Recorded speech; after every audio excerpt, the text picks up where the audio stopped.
Merci de choisir la radio Futur Média. Il est midi et c'est l'heure du grand journal. Antoine Diouf.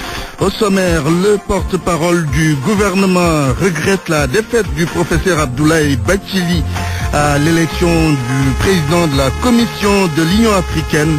Et à propos de nos voisins qui n'ont pas voté pour le Sénégal, Seydou Gueye positivise. La bavure des gardes-côtes mauritaniens sur les pêcheurs sénégalais continue de défrayer la chronique à Saint-Louis. Des Mauritaniens qui vivent dans la ville tricentenaire expriment leur compassion aux blessés et appellent à la paix et à la sérénité pour éviter une répétition des événements de 1989 entre le Sénégal et la Mauritanie. L'ONG a dit sur la panne de la radiothérapie de l'hôpital Aristide Le Dantec. Elle appelle au respect du droit à la santé des malades. Ce 31 janvier, l'on commémore la disparition de Mamadou Diop. Hambourg, sa famille et ses amis ont décidé de mettre en place l'association Mamadou Diop pour la citoyenneté internationale qui va devenir une fondation.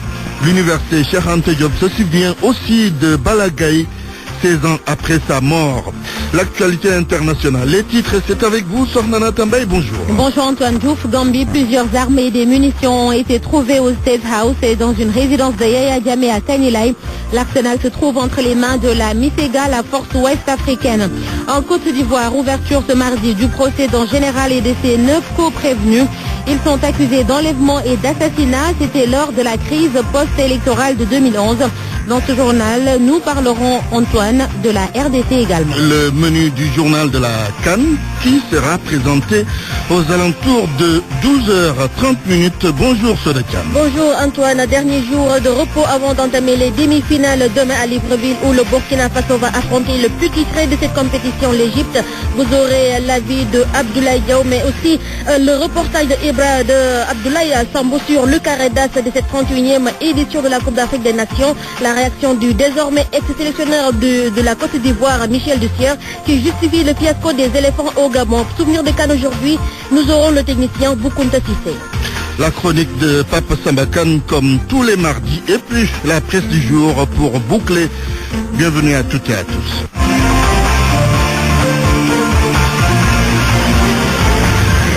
Antoine Diouf. Mesdames, Messieurs, bonjour. Après la défaite du professeur Abdoulaye Bathily à l'élection du président de la Commission de l'Union africaine, le gouvernement du Sénégal réagit par la voix de son porte-parole. Seydou Gueye regrette la tournure des événements et soutient que c'est la règle de la démocratie qui a prévalu.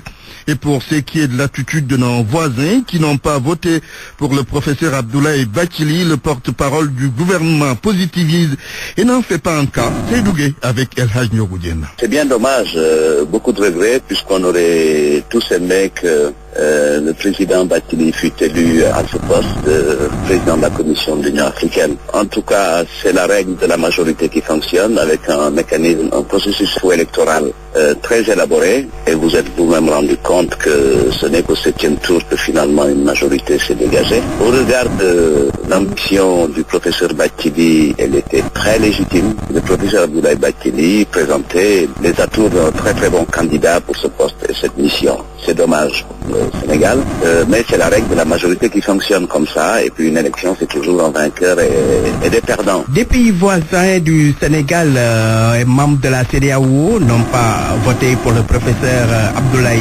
Bathily. Quelle analyse vous en faites? Je pense qu'il convient de faire très attention à nos façons d'approcher les questions. Sur la période actuelle, on joue beaucoup, de mon point de vue, avec des difficultés dans les relations avec nos voisins. Prêchons la paix, travaillons l'entente, l'unité, plutôt que de chercher à jeter la pierre dans le jardin des voisins. Certains pensent qu'à la place du professeur Abdoulaye Bathily, le Sénégal aurait dû présenter Cheikh Tidiane Gadio, ancien ministre des Affaires étrangères, comme son candidat. Votre commentaire? Moi, je suis très loin de toutes ces supputations qui, au final, ne produisent que de faux conflits et qui s'appuient sur des contre-vérités. Voilà, donc je ne pense pas qu'il y ait un intérêt particulier. Après la situation de la défaite de Bathily, d'imaginer des signes, des conditions, on aurait pu, dans ces conditions-là, mettre toute l'Afrique dans une bouteille, quoi. À l'instant, le porte-parole du gouvernement Seydou Gueye sur la défaite du professeur Abdoulaye Bathily. La compassion des Mauritaniens qui vivent à Saint-Louis après que des gardes-côtes mauritaniens ont tiré des balles sur des pêcheurs sénégalais. Ces membres du mouvement Yonti, proche de l'opposant Biramda Abeid, interpellent le président Abdelaziz pour que ces attaques cessent. Ils se disent même gênés par ce qui s'est passé et lancent un appel pour que l'on évite la répétition des événements de 1989. Le président du mouvement Yonti, Abdoulaye Diop, au micro de Mohamed Nabissila. Nous savons que le gouvernement sénégalais fait beaucoup d'efforts et fait beaucoup de retenues par rapport à la situation. Et nous voulons que les autorités mauritaniennes prennent leurs responsabilités par rapport à la frontière. Une frontière, on ne la donne pas à des irresponsables qui tirent sur n'importe qui, sur tout ce qui bouge. C'est pourquoi nous avions rencontré l'association des pêcheurs. C'est pour toujours qu'il y ait la paix. Éviter ce qui s'était passé en 1989. Et très honnêtement, nous sommes trop gênés, nous Mauritaniens qui vivent ici au Sénégal. Nous avons la paix. Et nous souhaitons que ce président Aziz fasse la même chose, ce que fait le président Macky Sall. Éviter, surtout à l'heure actuelle, où les frontières sont surveillées partout. Et je pense que c'est le moment que les Mauritaniens fassent la paix. C'est les autorités, c'est pas un problème de peuple, c'est un système qui fait ce qu'il a envie de faire. Les peuples n'ont pas de problème. Ça, nous déplorons ça. Nous, population mauritanienne qui vivons ici au Sénégal, ça nous fait très mal. Nous demandons un bon rétablissement à ceux qui ont été tirés. À la FM au moins, on a des informations sûres et utiles. Et l'FM, la radio de toute l'actualité. 12h06, journée de souvenirs aujourd'hui, 31 janvier. L'étudiant Mamadou Diop tué lors des événements de 2012 avant la présidentielle qui était prévue cette année-là et encore dans les mémoires des Sénégalais. Chez lui à Hambourg, sa famille, ses amis et autres proches ont décidé tout simplement de mettre en place cette année l'association Mamadou Diop pour la citoyenneté internationale. Cette association va devenir plus tard une fondation. La création d'un prix Mamadou Diop pour la citoyenneté est également annoncée.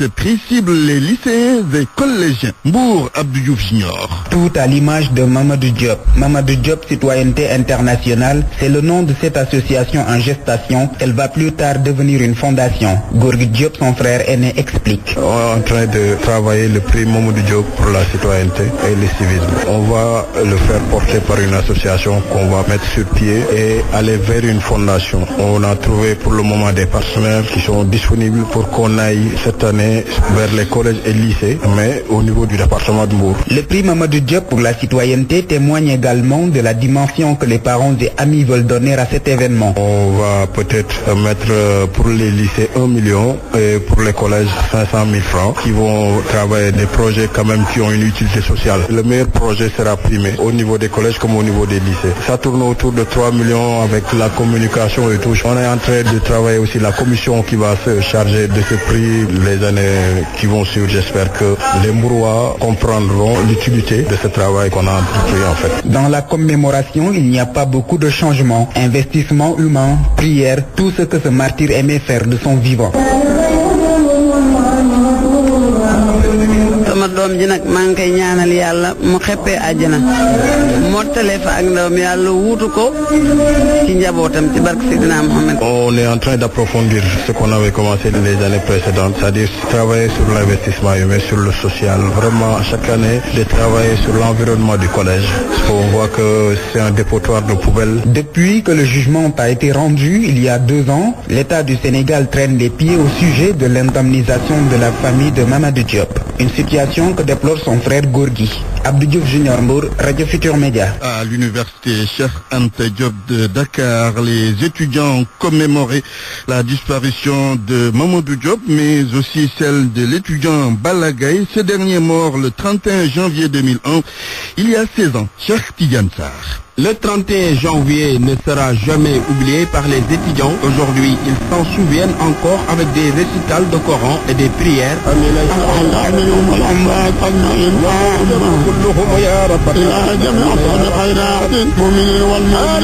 Balla Gaye et Mamadou Diop s'est immortalisé dans quelques monuments, mais plus encore dans les esprits. On est là aujourd'hui pour la commémoration du meurtre de notre camarade Balla.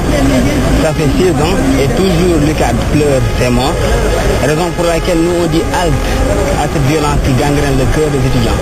D'ailleurs, le thème principal de cette 16e édition, c'est la synergie des acteurs pour une pacification de l'espace universitaire. Le collectif des amicales de l'université ne demande qu'une seule chose, la justice. On veut que la justice soit faite, parce que ça fait des années qu'on court derrière les autorités. Jusqu'à présent, rien n'est fait. Et l'université souffre toujours. Malgré que notre camarade est parti, nous, on veut que la justice soit faite jusqu'à présent. Un dialogue permanent entre les étudiants et les autorités universitaires. C'est ce que réclame le collectif des amicales pour une pacification du temple du savoir. RFM, fréquente en modulation, 94.0, la radio en puissance. Antoine Diouf.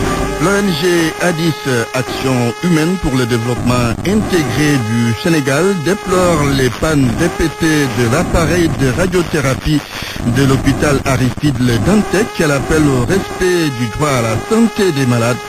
C'est à travers un communiqué publié par Addis Synthèse El Hadji Ogoudin.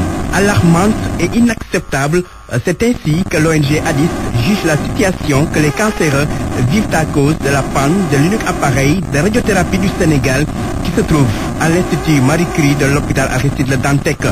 D'après les responsables de cette organisation non gouvernementale, cette panne met sérieusement en danger la vie des malades du cancer qui ne peuvent pas ainsi avoir accès à des soins.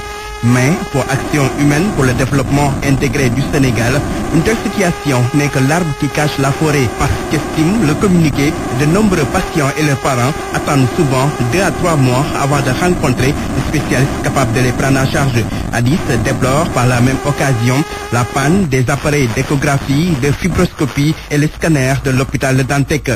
Face à ces manquements, les responsables de Addis rappellent le droit à la santé des populations en général et à des soins spécifiques en particulier. Ils demandent que tous les malades dont l'État exige des séances de thérapie soient pris en charge convenablement ici même au Sénégal.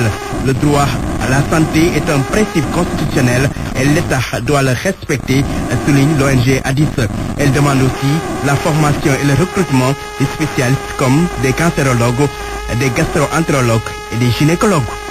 El Hadji Ndiogou Diène, beaucoup de cas de cataracte à Bambey, 400 ont été recensés dans ce département de la région de Diourbel. Les 100 sont déjà pris en charge par l'ONG islamique dénommée Association pour l'éducation et le développement social de Guet. Les autres vont devoir attendre. Babacar Diouf. 400 cas de cataracte dépistés dans le département de Bambey. Une centaine de personnes ont été opérées ce samedi dans le district sanitaire de Bambey. Le geste est de l'ONG ADS de GAT, membre de Ndao, son secrétaire général. C'est un constat qui est général. On constate que la cataracte est une maladie qui touche un bon nombre de personnes dans la population. C'est pourquoi l'ONG ADS, dans ce cadre de ses activités sociales, en collaboration avec le district sanitaire de Bambey, a tenu ce cas-là pour tenir donc des opérations chirurgicales gratuites donc concernant ces personnes-là qui ont été recensées dans tous les départements de Bambey. Et bon, une action qui aujourd'hui n'est qu'à ses débuts, mais renseigne le secrétaire général de l'Association pour l'éducation et le développement social. Les activités vont se poursuivre. Voilà, il y a 400 cas qui ont été recensés. Maintenant, nous sommes dans la première phase des opérations. Et cette première phase-là concerne 100 personnes. Aujourd'hui, donc, on va prendre en charge 100 personnes qui seront donc prises en charge ici au niveau du district. Déjà, ces malades sont suivis régulièrement par le comité de santé en rapport avec l'ONG. Bambey, RFM, Babacar Diouf. Dans le domaine des transports, notez les premières dessertes de Sénégal d'Emdik à partir de demain. Objectif, assurer le transport interurbain entre Dakar et les autres villes de l'intérieur du pays. À quelques heures du démarrage des activités de la société de transport Dakar à Demdik, nous nous sommes rendus à la gare de Liberté 5 pour voir comment tout se prépare. Un reportage de Mohamed Ali Mouba.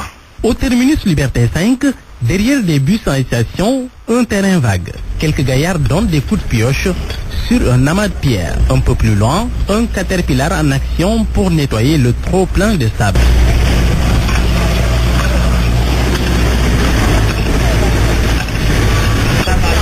Sur place, pas de nouvelle infrastructure, mais Dakar Demdik se part pour accueillir les nouveaux clients de Sénégal Demdik.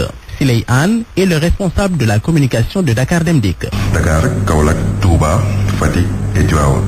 Donc dès demain, tous les Sénégalais qui veulent aller dans ces régions pourront, avec des horaires qui sont connus, fixes, partir pour ces régions-là. Donc les départs se feront dans un premier temps à notre terminus de Liberté 5. On choisira d'autres gares au niveau de Dakar banlieue et chaque ville aura son agence locale de Sénégal Demdik. Pour démarrer, 4 destinations vont être desservies. Au fur et à mesure, les autres vont suivre. En tout, 12 destinations. La plus lointaine, Kolda et Matam. Progressivement, il fallait commencer. On a commencé par 4. Dans la deuxième quinzaine du mois de février, il y aura d'autres lignes qui vont être lancées. Sachez que l'objectif est de démarrer toutes les 12 lignes avant la fin de ce premier semestre. Donc vous voyez que c'est un programme qui est ambitieux. Si Dakar Demdik réussit son pari, elle sera la première société de transport public à desservir les régions. Objectif, permettre aux Sénégalais de voyager dans le confort, mais surtout pousser les concurrents à se réajuster pour éviter les accidents sur les routes, accidents devenus un fléau national. Darou Khoudoss, une zone à forte potentialité économique avec l'exploitation du zircon. Les populations en tirent profit, mais il se trouve que les femmes qui bénéficient surtout de cet essor économique le gèrent très mal. L'argent qu'elles amassent n'est pas bien utilisé, il est plutôt dilapidé dans les cérémonies familiales. C'est la raison pour laquelle les ONG qui sont présentes sur le terrain se sont impliquées pour aider ces femmes à mieux s'organiser et à bien gérer leurs finances. Cheikh Anta Diop. Mboro Darou Khoudoss, dans la zone des Niayes, une localité à forte potentialité économique. Les femmes sont très actives dans les secteurs du maraîchage, du commerce, entre autres activités génératrices de revenus, mais elles sont trop dépensières. Un gaspillage à grande échelle qui s'explique par leur faible niveau, surtout en termes de gestion. Ramandiaï, conseillère municipale, mairie de Mboro. C'est la zone des Niayes. La plupart des femmes ne sont pas instruites. Elles pourraient créer elles-mêmes des entreprises qu'elles vont gérer. Mais ce qui est dommage, c'est que ici les femmes sont gaspilleuses des millions aujourd'hui pour demain les dépenser dans une cérémonie familiale. Pour parer à cette situation et faire d'elles des femmes leaders, l'ONG Jeunesse et Développement des éclaireurs du Sénégal s'est engagé à leur côté pour les accompagner. Ibrahim Gueye. On sait que Mboro, Darou Khoudoss sont dans un territoire où il y a des entreprises qui s'installent, comme les ICS, MDL et Kayar avec le pétrole dont on parle et tout. Donc dans une zone à forte potentialité, il faudrait préparer tout ça, anticiper sur les compétences pour pouvoir dire aujourd'hui on va aller vers peut-être une explosion d'initiatives dans la zone et de possibilités économiques. Il faut que les leaders femmes, les leaders jeunes, les leaders hommes puissent être présents. Parce que le potentiel, il est là dans cette zone-là. La pertinence de l'intervention de cette ONG réside en ce sens qu'elle leur permet de mieux faire face à l'essor économique de la localité relativement à l'implantation d'usines et d'éventuelles exploitations pétrolières. RFM Thiès, Cheikh Anta Diop. 4,7 milliards de francs CFA, c'est le montant qui sera injecté dans un projet d'assainissement à Louga et c'est au début du mois de février que le président de la République va procéder au lancement des travaux. Ce projet d'assainissement va résoudre une équation à laquelle Louga a toujours fait face. Il y a une station de traitement de boues de vidange et 50 édicules publics. Correspondance Abdoulaye Sambou. Malgré les efforts consentis dans l'éclairage public et la réhabilitation de l'avarie urbaine, la commune de Louga s'est engagée à attaquer la lancinante question de l'assainissement. Une question qui a trouvé solution avec un investissement de l'État de 4,7 milliards de nos francs. Un projet qui va être lancé en début février par le chef de l'État, annonce le maire de Louga, Moustapha Diop. Madi Kedien est le secrétaire municipal de la commune de Louga. Le projet d'assainissement des eaux usées de la ville de Louga concerne principalement les quartiers de Kersing Louga Est, de Kersing Louga Nord, de Montagne Nord. La consistance des travaux, ça concerne une fourniture et pose de 20 000 mètres linéaires de conduite en PVC, de 7 000 mètres linéaires de conduite PVC 300 et de 5 000 mètres linéaires de conduite PVC 400, soit un linéaire total de 32 km de réseau à poser. Les branchements à l'égout vont avoisiner les 1500. Ce projet va être accompagné de la construction d'une station de traitement des boues de binage. Il y a aussi la construction d'une station de traitement des bout de vidange, une capacité de 50 mètres cubes jour. Parce que actuellement, Louga ne dispose pas de station de traitement de bout de vidange. On a négocié en son temps avec la commune d'Anguilla qui nous a octroyé un terrain où notre pelle mécanique a fait des creusets. Mais fondamentalement, actuellement, il n'y a pas une station de bout de vidange à la norme. Alors ce projet-là, effectivement, a prévu, n'est-ce pas, la construction d'une station de bout de vidange. A signaler que 50 édicules publics vont être aussi construits. Abdoulaye Sambou Louga, Radio Futur Média. L'actualité internationale. Rebonjour Sornanata. Rebonjour Antoine. La Gambie, la MISEGA a mis la main sur plusieurs armes. Des saisies opérées au State House et dans un domicile de Yaya Jammeh à Kanilai. Les forces de la CEDEAO ont trouvé des armes et des munitions. Daoud Diouf pour les détails. Cela fait suite à la mort de 20 de ses ressortissants en 2016. Selon la conseil spécial du président de Nigeria, Mme Abike Bakiri Erewa, tous les morts en Afrique du Sud doivent être portés à... Ce n'est pas le bon élément, Sornanata, mais on poursuit quand même cette page internationale avec la Côte d'Ivoire. Un général et 9 autres personnes jugées aujourd'hui. Le général Bruno Dogbo-Blé et ses co-accusés sont poursuivis pour enlèvement et assassinat. Les faits remontent à 2011. Le procès se tient à Yopougon, un quartier d'Abidjan, Papa Balagué. C'est ce mardi 31 janvier que s'ouvre le procès du général Bruno Dogbo-Blé et 9 de ses co-accusés. Traduits devant la cour d'assises d'Abidjan, ces 10 accusés devront répondre pour les délits d'enlèvement et d'assassinat à l'occasion de la crise post-électorale de 2011 où 4 hommes, dont 2 Français, ont été victimes. Selon l'acte d'accusation, 5 des 10 accusés, dont le général Bruno Dogbo-Blé, commandant de la garde républicaine, sont poursuivis pour séquestration et assassinat, et les autres pour enlèvement et ou disparition de cadavres. Un procès marathon parti pour durer près de 3 semaines et qui va se tenir au palais de justice de Yopougon, un grand quartier d'Abidjan. Pour rappel, le directeur de l'hôtel Novotel d'Abidjan, Stéphane Franz Diripel, Yves Lambelin, directeur général de SIFCA, son assistant béninois et le malaisien, Chelian Pandian, ont été enlevés le 4 avril 2011 au moment des combats par un commando militaire, selon le gouvernement d'Alassane Ouattara. Présidence de la Commission de l'Union africaine, Abdoulaye Bathily avait-il le bon profil? Pour certains, oui, Antoine, comme le chef d'État Macky Sall qui a soutenu sa candidature. Malgré tout, d'autres voyaient en Cheikh Tidiane Gadio un bon candidat du fait de sa riche carrière diplomatique. Tout de même, le Sénégal n'a pas pu passer parce que des éléments ont joué en sa défaveur. Écoutons l'analyse du journaliste de RFI, Christophe Bois-Bouvier. Que nous allons écouter dans un instant. Il était l'invité d'RFM Matin avec Babacar Fall. L'élément n'est pas encore en place, nous y reviendrons. Alors, République démocratique du Congo, la gestion des arrangements particuliers bloque l'accord de la Saint-Sylvestre. La médiation a exprimé ses craintes. Le pays pourrait connaître une nouvelle crise et s'enliser. Le choix du Premier ministre et des membres du gouvernement pose toujours problème à Wambaye. À Wambaye, sinon plus Antoine, et nous enchaînons avec le Gabon où la coalition à laquelle appartient Jean Ping maintient sa position. Il faut un dialogue entre les partisans de Bongo et les pro-Ping sous la supervision de l'ONU. Un proche de l'ancien candidat à la présidentielle déclare qu'il n'y aura pas de dialogue avec le pouvoir puisque celui-ci n'accepte pas leur position. Antoine. Sornana Tambaye, merci pour cette page internationale. RFM, la chronique du jour. C'est avec Papa Sambakan.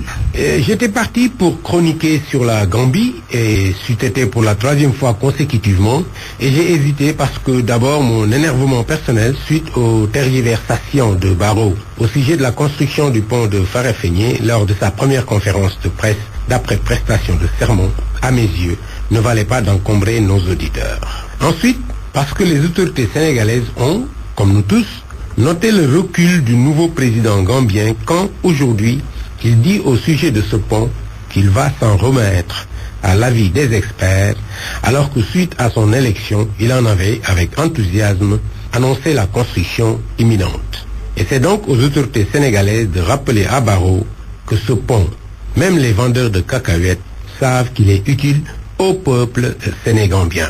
Ce qu'aucun expert ne pourra réfuter. Et puis, ce que j'avais à dire sur les relations entre ce singulier voisin et nous, ainsi que sur la versatilité de ces présidents en danger après qu'ils auront été sortis d'affaires par le Sénégal, je l'ai déjà dit dans mes 2 précédentes chroniques. Aux autorités sénégalaises donc de travailler à faire revenir Barrow à ses enthousiasmes d'avant-prestation de serment à Dakar, aussi bien qu'ils l'ont fait pour faire partir Jammeh. Je leur soumets simplement ce dernier argument au cas où il leur aurait échappé. Pour ramener la Gambie dans le Commonwealth et à la Cour pénale internationale, dossier plus lourd, Mr. Barrow n'a pas eu besoin d'experts. Bref. Alors sur quoi chroniquer en restant sérieux? Mais c'est bien sûr Donald Trump, ou plutôt c'est sur les Américains eux-mêmes qu'il convient de se pencher. Si on admet cette vérité apparemment définitive que les peuples ont les dirigeants qu'ils méritent, je n'envie pas les États-Unis. Voici donc des gens qui, il y a seulement 8 ans, transcendant 4 siècles d'histoire qui les ont vus destinataires principaux des victimes humaines du vil commerce triangulaire, survivant d'une guerre de sécession dont l'enjeu dramatique central fut l'abolition de l'esclavage, surmontant la ségrégation institutionnelle, le racisme ordinaire au quotidien et bien d'autres préjugés et blocages, élisent un noir immigré de la deuxième génération seulement, président de leur grande nation. Barack Obama, un homme intelligent, fin et courtois. Chef d'État qui a tenté d'être juste autant que les réalités de son pays le lui permettaient, avec les Palestiniens par exemple. En le portant aux commandes de leur pays, les Américains semblaient avoir compris des leçons majeures d'histoire. Un peu comme s'ils intégraient enfin ce que mon ami l'écrivain et poète Amadou Eliman Kane appelle des trajectoires culturelles autres. Et puis, patatras, le temps qu'Obama fasse son temps, ils se sont donné 30. Perdus, dirait-on, sur les nouvelles routes de l'histoire qu'ils avaient empruntées, ils ont comme appliqué cet adage Wolof, voulant que l'on retourne d'où on était parti quand on ne sait plus où l'on va. Mais comme les Américains ne font rien à moitié, ils ont voulu retourner aux périodes les plus sombres de leur histoire en confiant leur destin et un peu celui du monde, vu le poids de leur pays, à un ami du Ku Klux Klan. Rien que cela, et qui ne s'en cache pas du tout. Du coup, le manque de respect pour toute autre trajectoire historique et culturelle s'est tout de suite manifesté à travers des indexations vexantes contre tout ce qui était différent. La manifestation la plus grossière et surannée en est la construction de ce mur à la frontière mexicaine. C'est Trump qui le veut, mais il a décidé que ce sont les Mexicains qui vont le financer. Il se croit dans un western ici. Et les Mexicains, d'une seule et même voix, ont demandé à leur président de défendre leur honneur. Et puis, il interdit l'entrée des États-Unis aux ressortissants de 7 pays. La réponse de l'Iran ne s'est pas fait attendre, réciprocité. Et tous les pays qui subiront ces frasques enfantines rappelleront à Trump un concept élémentaire. La souveraineté, sinon de leurs États, celle de leur peuple. Presse du jour, Mohamed Salimouba, bonjour. Bonjour. Commission de l'Union africaine, Bathily à terre. Le candidat du Sénégal n'occupera pas le poste tant convoité de la présidence de la Commission de l'Union africaine, battu par les Tchadiens Moussa Faki Mahamat. Douche froide pour El Professeur. Bathily tombe au premier tour, relève Sud Quotidien. Le candidat du Sénégal n'a pas fait le plan de voix au sein de la CEDEAO qui pourtant avait endossé sa candidature. C'est que pour le journal AS, le Sénégal a été trahi par ses faux amis. Abdoulaye Bathily, pas même bon dernier, c'est une vraie humiliation et pour notre compatriote et pour tout le Sénégal, estime une libération. Car les 52 millions de francs CFA envoyés à travers le monde pour soutenir sa candidature n'auront finalement servi à rien. C'est le Tchadien Moussa Faki Mahamat qui passe. Opposé à 4 autres candidats, il l'a finalement emporté au dernier tour du scrutin face à la candidate du Kenya. Titre du quotidien. Bathily, professeur, la tribune. Abdoulaye Bathily, la grande désillusion. Cuisant échec de Mankeur Ndiaye décrète de son côté Direct Info.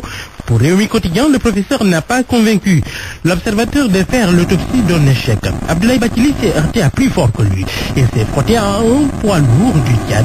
Selon le professeur Samba Ndiaye, enseignant-chercheur à l'université Gaston Berger, notre position par rapport au Maroc a été un facteur explicatif de cet échec. Aujourd'hui, souligne-t-il, notre pays est présenté comme un cheval de Troie du royaume chérifien, alors que la question de la République arabe sahraoui démocratique n'est pas réglée. L'Algérie est fâchée contre le Sénégal par rapport à sa position avec le Maroc. Deuxième facteur explicatif, souligne toujours le professeur Ndiaye, le candidat lui-même, Bathily, ne fait pas le poids face aux autres candidats. L'homme n'est pas très connu dans le continent. Il n'a pas de relation avec les chefs d'État d'Afrique australe, de l'Est, du Nord, qui comptent parmi les électeurs. Et pour couronner le tout, le Sénégal n'a pas de très bonne relation avec ses voisins immédiats. en l'occurrence la Mauritanie, la Guinée-Conakry, le Mali, le Burkina, entre autres. Quoi qu'il en soit, note le témoin, c'est Béréniza à Addis, c'est que pour Vox Populi, le Sénégal traverse une mauvaise passe, puisqu'à la désillusion de Franceville s'ajoute celle d'Addis Abeba.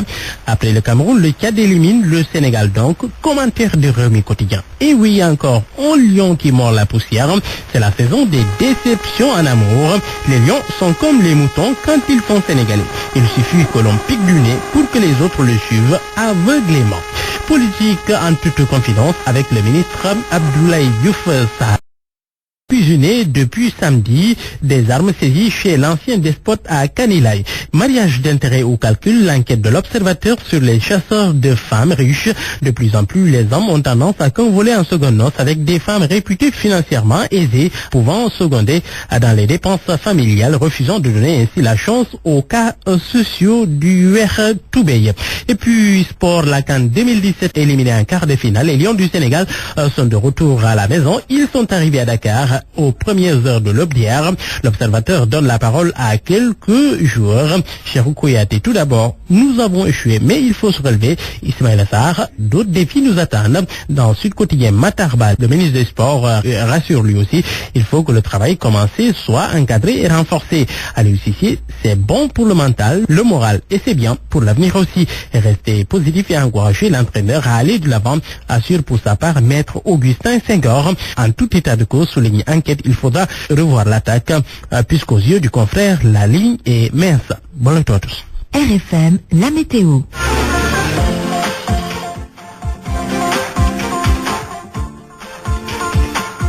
Un ciel parsemé de nuages sur le pays, notamment sur la zone sud, va s'éclaircir nettement à partir de la journée de demain. Une baisse généralisée des températures journalières se maintiendra un temps clément sur la majeure partie du territoire. La fraîcheur nocturne et matinale sera particulièrement sensible sur le pays ces prochaines 72 heures. C'est la fin de cette édition. Je vous rappelle les titres. Antoine Diouf. Le porte-parole du gouvernement regrette la défaite du professeur Abdoulaye Bathily à l'élection du président de la Commission de l'Union africaine. Et à propos de nos voisins qui n'ont pas voté pour le Sénégal, Seydou Gueye positivise. La bavure des gardes-côtes mauritaniens sur des pêcheurs sénégalais continue de défrayer la chronique à Saint-Louis. Des Mauritaniens qui vivent dans la ville tricentenaire expriment leur compassion aux blessés et appellent à la paix et à la sérénité pour éviter une répétition des événements de 1989 entre le Sénégal et la Mauritanie. L'ONG Addis sur la panne de la radiothérapie de l'hôpital Aristide Le Dantec. Elle appelle au respect du droit à la santé des malades. Ce 31 janvier, l'on commémore la disparition de Mamadou Diop. Hambourg, sa famille et ses amis ont décidé de mettre en place l'association Mamadou Diop pour la citoyenneté internationale qui va devenir une fondation. L'université Cheikh Anta Diop de Dakar se souvient aussi de l'étudiant Balagaï 16 ans après sa mort. Journal présenté par Antoine Diouf, à la technique Vincent Mamadou Diop. Réalisation El Hadj Ndiogoudien. À 13h, El Hadj Hassan Gueye pour la grande édition en Wolof. Tout de suite, le journal de la CAN avec Soda Thiam. Rebonjour Soda. Bonjour Antoine Diouf. Et c'est parti. Merci.